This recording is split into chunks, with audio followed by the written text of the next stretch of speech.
शिवपुर की सड़कों पर रात धीरे धीरे गहरी होती जा रही थी। हल्की हल्की ठंडी हवा बह रही थी और हर गली में अजीब सा सन्नाटा पसरा हुआ था।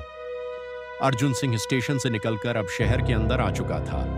उसकी चाल धीमी थी, लेकिन आंखें हर तरफ देख रही थीं, जैसे वो किसी को ढूंढ रहा हो या शायद किसी से छुप रहा हो। अचानक उसे फिर वही एहसास हुआ, कोई उसका पीछा कर रहा है। Heart beat sound. अर्जुन ने बिना पीछे मुड़े अपनी चाल तेज कर दी।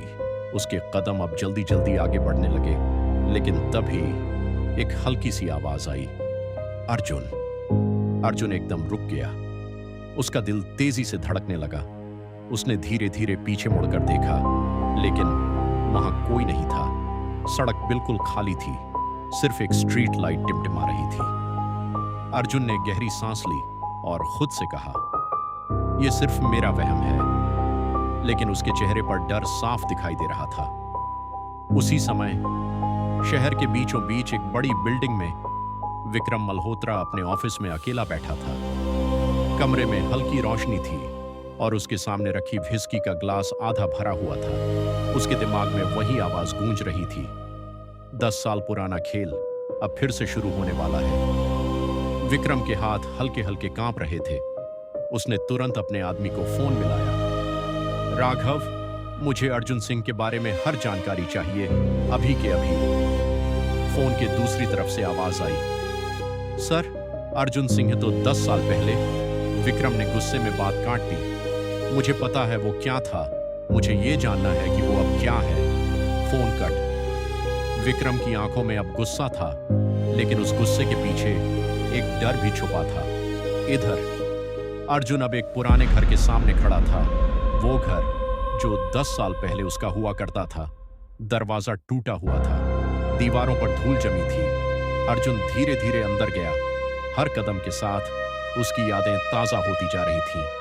फ्लैशबैक म्यूजिक, एक छोटी सी बच्ची की हंसी, एक औरत की आवाज और फिर एक तेज चीख। अर्जुन ने अपनी आंखें बंद कर लीं। नहीं, मैं वो सब फिर से नहीं याद करना चाहता, लेकिन यादें अपने आप सामने आ रही थी। तभी घर के अंदर से किसी के चलने की आवाज आई, फुटस्टेप साउंड। अर्जुन चौकन्ना हो गया। कौन है वहां? उसने जोर से पूछा, लेकिन कोई जवाब नहीं आया। अर्जुन धीरे धीरे उस आवाज की तरफ बढ़ा। जैसे ही वो कमरे के अंदर पहुंचा, अचानक दरवाजा जोर से बंद हो गया। Door slam. अर्जुन घबरा गया। उसने तुरंत दरवाजा खोलने की कोशिश की, लेकिन दरवाजा लॉक हो चुका था। तभी कमरे के कोने में एक परछाई हिली। अर्जुन ने ध्यान से देखा। वहां एक आदमी खड़ा था, चेहरा अंधेरे में छुपा हुआ। कौन हो तुम? अर्जुन ने पूछा। वो आदमी धीरे धीरे आगे बढ़ा और फिर हल्की सी हंसी। तुम वापस आ गए अर्जुन। अर्जुन की आंखें चौड़ी हो गई। तुम कौन हो? आदमी ने जवाब दिया, मैं वो हूं जिसे तुम भूल चुके हो। उसी समय विक्रम मल्होत्रा के ऑफिस में राघव भागते हुए अंदर आता है। सर, अर्जुन सिंह शिवपुर वापस आ चुका है। विक्रम कुछ सेकंड तक चुप रहता है, फिर धीरे धीरे मुस्कुराता है। तो खेल सच में शुरू हो चुका है। उसकी आंखों में अब डर नहीं, बल्कि एक खतरनाक चमक थी। इधर अर्जुन उस आदमी के सामने खड़ा था। मुझे सच जानना है, अर्जुन ने कहा। 10 साल पहले क्या हुआ था? आदमी कुछ पल चुप रहा, फिर बोला, अगर सच जानना चाहते हो तो तुम्हें अपनी जान जोखिम में डालनी पड़ेगी। अर्जुन ने बिना सोचे जवाब दिया, मैं तैयार हूं। आदमी मुस्कुराया और बोला, तो फिर कल रात 12 बजे पुराने फैक्ट्री में आना।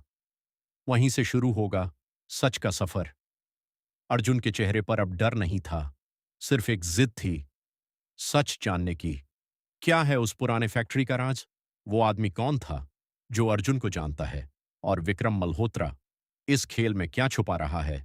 जानने के लिए सुनते रहिए खामोश साजिश।